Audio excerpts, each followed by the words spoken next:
Hello guys, I am Monika. Welcoming you to my YouTube channel. तो आज के इस व्लॉग में आप सभी के साथ शेयर करने वाली हूँ हलषष्ठी व्रत का पूरा व्लॉग। तो पूरा व्लॉग जरूर देखना, कंटिन्यू रहना वीडियो पे।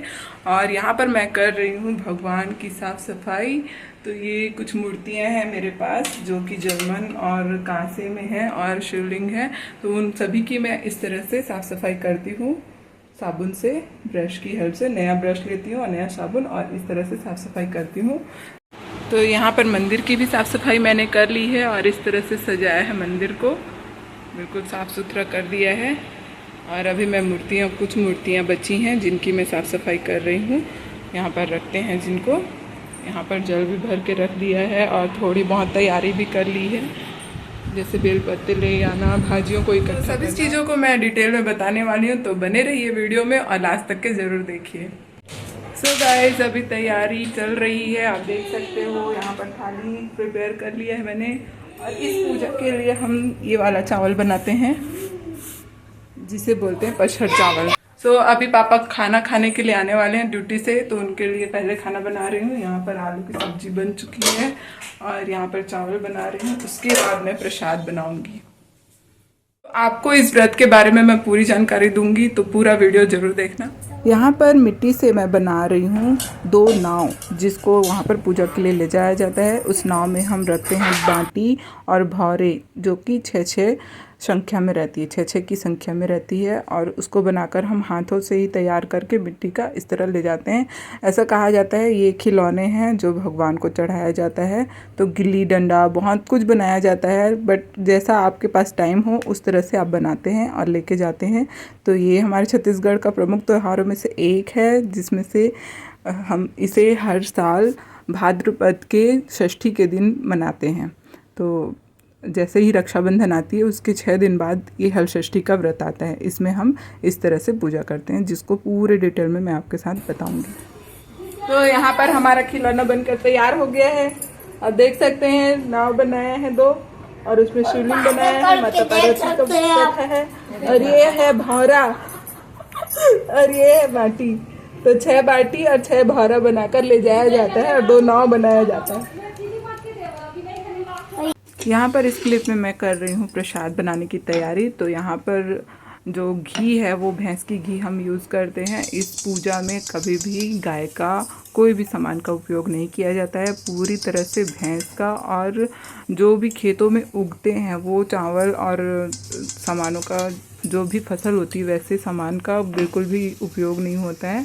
जो भी उपयोग बिना हल चले वाले खेतों, बिना हल चले वाले जगह पे जो उगता है, जो कि ये चावल है, उसका हम इसमें प्रसाद बनाते हैं। और 6 टाइप की भाजी, 6 प्रकार की भाजी का इस्तेमाल करते हैं इस पूजा में, इस व्रत को तोड़ने के लिए, फलाहारी बनाने के लिए। तो यहाँ घी का मैंने तड़का दे दिया है और उसमें ये मिर्ची जो काली अंग्रेजी मिर्ची बोलते हैं उसका हम उपयोग करेंगे। उसको डालने के बाद ये भाजी जो मैंने निकाला है पानी से निकाल कर उसमें डालेंगे। तो मिर्ची का फ़ौरन डालने के बाद भाजी को डाल देंगे और ढक देंगे, जिससे कि वो तड़का बाहर न जाए, उस भाजी में लग जाए।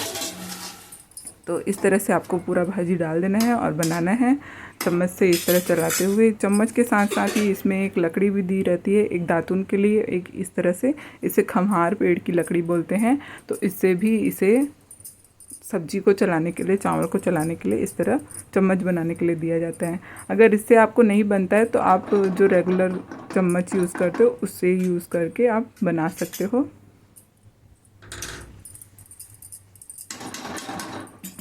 तो भाजी बन रही है, पूरी तरह से अच्छे से बननी चाहिए, पकनी चाहिए।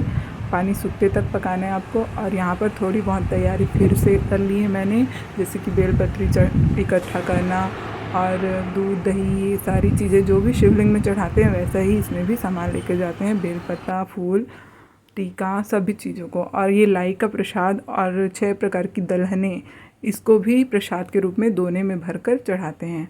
तो यहाँ पर श्रृंगार का सामान जो भी आप चढ़ा सकते हो, वस्त्र आदि, वो सब रख लेते हैं। और इस तरह से मिट्टी का जो खिलौना बनाया था उसे रख लिया। थोड़ा सा पछड़ चावल जो कि कथा सुनते वक्त हाथ में रखते हैं उसे भी रख लिया। और धूप के लिए थोड़ा सा रख लिया है सांकला। और ये 6 दोने मिलते हैं आपको पत्तल के साथ, जो कि हम नाई के यहाँ से लेके आते हैं या बैगा के यहाँ से लेके आते हैं, उसको रख लिया है। और यहाँ पर दूध, दही, घी, शहद, शक्कर, ये सारी चीज़ें रख ली हैं, जो कि शिवलिंग की पूजा के लिए यूज़ होता है। महादेव के बिना कोई भी व्रत, कोई भी उपास पूरा नहीं होता है, तो उनका सामान तो हम रखते ही हैं। और यहाँ पर पीली मिट्टी और थोड़े से कपड़े, नए कपड़े के टुकड़े ये रखते हैं। और इसका क्या उपयोग है वो मैं वीडियो के लास्ट में आपको बताऊंगी, तो पूरा वीडियो ज़रूर देखना। तो इस तरह से ढककर जो भी थाल तोपना है उसको लेकर जाते हैं। और यहाँ पर जल भी है, उसको भी साथ में ले जाना है। और फल रखना मैं भूल गई थी, तो फल भी मैंने रख लिया है, बाल्टी रख ली है। और थोड़ी सी पूजा मैं घर पे भी करती हूँ, दिया बत्ती करती हूँ, शिवलिंग की पूजा करती हूँ और माला जाप करती हूँ। और साथ ही साथ मैंने तैयार होते होते मेकअप वीडियो भी शूट कर लिया था, तो यहाँ पर उसका भी थोड़ा सा क्लिप जोड़ देती हूँ, क्योंकि वो भी एक ब्लॉग का पार्ट है, क्योंकि इसे भी मैंने रूटीन में किया था। तो यहाँ पर हम चलते हैं पूरा रेडी होकर, थाली लेकर अपना पूजा करने के लिए। तो पास में ही है मंदिर और बहुत ही सुंदर गार्डन है, देख सकते हो आप यहाँ पर। और मेरी फ्रेंड है रानी, उसने एक पूरा वीडियो शूट किया है, तो थैंक्स टू यू रानी इतना हेल्प करने के लिए।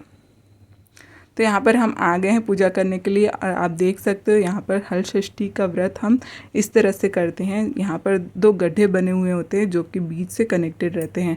इसे ही हल षष्ठी माता के रूप में यहाँ पर बनाया जाता है, जो कि मिट्टी में बनाया जाता है, ज़मीन में बनाया जाता है। उनकी हम पूजा करते हैं, दोनों कुंडों पे जल चढ़ाते हैं। और जो भी सामान हम लेकर गए हैं, जो नाव लेकर गए हैं उसे रखते हैं, उसमें शिवलिंग और माता पार्वती भी रहती हैं, तो उनकी भी पूजा करते जाते हैं साथ ही साथ। तो जल, दूध, दही, घी सभी चीज़ों को चढ़ाते हुए मैं यहाँ पर पूजा करूँगी। फूल, अक्षत सभी चीज़ों को चढ़ाने के बाद हम मंदिर में भी जाकर पूजा करेंगे। तो ये जो व्रत है, ये व्रत रखते हैं हम बलराम जी के जन्मोत्सव के रूप में। तो बलराम जी की माता को ही हलषष्ठी माता कहते हैं, रोहिणी माता को ही हलषष्ठी माता कहते हैं। ये सभी संतानों को उज्जवल भविष्य और स्वास्थ्य उनका बनाए रखने के लिए हमें आशीर्वाद देती हैं। इसके लिए हम ये व्रत रखते हैं हर साल। तो जन्माष्टमी के 2 दिन पहले ही बनता है ये वाला उपवास, जो कि बलराम जी के जन्मदिन होता है। तो जन्माष्टमी हम कृष्ण जी का जन्मोत्सव मनाते हैं, और हलषष्ठी व्रत के दिन हम बलराम जी का जन्मोत्सव मनाते हैं। तो आप भी जान गए ना ये व्रत हम किस लिए रखते हैं। ये व्रत हम रखते हैं बलराम जी के जन्म के लिए। तो संतानों के उज्जवल भविष्य के लिए, उत्तम स्वास्थ्य के लिए, उनकी दीर्घायु के लिए ये व्रत रखा जाता है। हर साल महिलाएं हमारे छत्तीसगढ़ में ये व्रत हर्षोल्लास से धूमधाम से मनाती हैं। और ये जो कुंड बना है उसके चारों तरफ ये जो वाइट कलर के फूल आते हैं ना, कांसी के फूल बोलते हैं, ये लगाते हैं। बहुत सारी चीज़ें जो हैं वो समय के साथ चेंज होती जाती है, और बहुत सारी चीज़ों को हम भूलते भी जाते हैं। तो जितना हमसे बन पड़ता है उतना हम अपनी परंपराओं का निर्वाह करना चाहिए। हमें तीज त्योहारों और व्रतों को अपने तरीके से ज़रूर मनाना चाहिए। तो यहाँ पर नारियल चढ़ा लूँगी मैं, और सामने की तरफ कलश और शिवलिंग रखा हुआ है, जो कि पंडित जी ने बना के रखा है। तो उनकी भी पूजा साथ साथ करते चलेंगे, कुंड के साथ साथ। नारियल आपको चढ़ाना है। यहाँ पर शिवलिंग जो हमारा मंदिर है शिव जी का, आपने मेरे व्लॉग में पहले भी देख चुका होगा। सावन सोमवारी का व्रत मैं यहीं करती हूँ, और पशुपतिनाथ व्रत का भी मैंने अपने व्लॉग पे डाला हुआ है, तो आप नहीं देखे हो तो आप जाके देख सकते हैं। और इस व्रत का मैं पहली बार व्लॉग बना रही हूँ। वैसे तो मैं हर साल रहती हूँ इस व्रत को, बट पहली बार मैंने व्लॉग बनाया है। यहाँ पर मम्मी और उनकी सारी सहेलियाँ बैठी हुई हैं, उनका भी मैंने थोड़ा सा क्लिप ले लिया था। और यहाँ देख सकते हैं सभी बारी बारी से पूजा कर रहे हैं। अब पूजा करने के बाद हम कथा सुनेंगे। अभी 2 माह का हुआ है, उसी की बलि दे दूं तो ऐसा रहेगा। इससे आकाशवाणी की बात भी पूरी हो जाएगी और मेरा वंश भी बच जाएगा, क्योंकि मेरे बेटे के जीवित रहने से भविष्य में और भी पुत्रों का जन्म हो सकता है। फिर तो राजा अपने मन में यही दिन जबकि माताएं अपने पुत्र के सुख शांति की कामना के लिए व्रत रखती है। राजन मन में विचार करता है कि क्यों ना मैं बहू को कोई बहाना बना दूंगा। यह विचार कर राजा को उचित लग यह तुम्हारे ही पुण्य प्रताप के नतीजा है। राजन कहता है कि जिस तरह बहू के आत्मविश्वास और श्रद्धा के कारण हमारे घर में खुशी आई है, वैसे ही आपके सभी राज्यों में सभी प्रकार के सभी प्रजाधरों के घरों में खुशियाँ ही खुशियाँ रहे और सामूहिक रूप से हर षष्ठी की पूजन होगी। जिस तरह हर षष्ठी माता की कृपा से राजन के घर में खुशियाँ आई है, उसी तरह आप सभी भक्तजनों के घर में भी खुशियाँ बनी रहे। बोलो हर षष्ठी माता की जय। जय कमच्छट महारानी की जय। भोलेनाथ भगवान की जय। यहाँ पर महाराजी 6 प्रकार की कथाएं कहती हैं और कथा पढ़ने के बाद आरती करते हैं सभी मिलकर। और आरती करने के बाद हम जो सरवर सगरी का कुंड बना हुआ है उसकी परिक्रमा करते हैं। उसके बाद ही सभी का आशीर्वाद लेकर हम सभी अपने घर की ओर जाते हैं।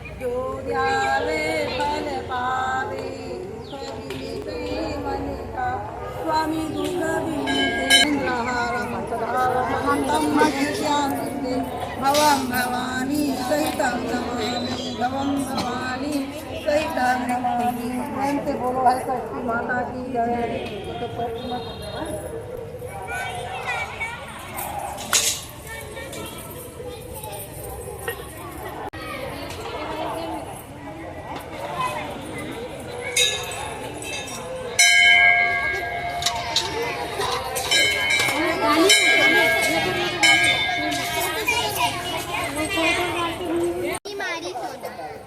इस प्रकार हम 6 परिक्रमा करते हैं और परिक्रमा करने के साथ ही साथ प्रसाद लेते हैं और घर की ओर जाते हैं। और घर जाने के बाद हम और भी कुछ चीज़ें हैं जो इस व्रत के लिए ज़रूरी होती हैं वो करते हैं। तो उसे देखने के लिए पूरा ब्लॉग ज़रूर देखना। ब्लॉग में आगे मैंने सारा चीज़ डिटेल में बताया है। यहाँ पर पूजा करके आने के बाद मैंने देखा कि जो प्रसाद है वो थोड़ा ठंडा हो गया था, तो उसे मैंने गर्म करने के लिए चढ़ा दिया और 1 चम्मच उसमें से निकाल कर दूध में डाल दिया, जो कि वो खीर भी बन जाता है मीठा वाला। और सेंधा नमक के साथ नमकीन वाला तो हम खाते ही हैं, पशर चावल।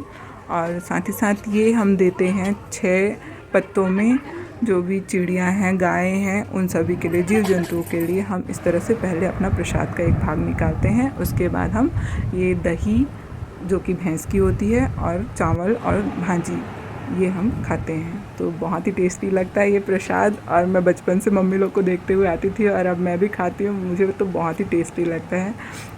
तो पारण हमें दिन ढलने से पहले करना रहता है और उसके बाद जो भी हमारे पत्तल हैं या जो भी हमें चम्मच बनाने के लिए और मुखारी करने के लिए दिया जाता है वो सबको लेकर हम तालाब में जाते हैं और तालाब में इस तरह से ठंडा करते हैं। तो दिन ढलने से पहले ही इसे करना रहता है, क्योंकि पूजा भी दिन ढलने से पहले होती है और आपको प्रसाद भी दिन ढलने से पहले खाना रहता है।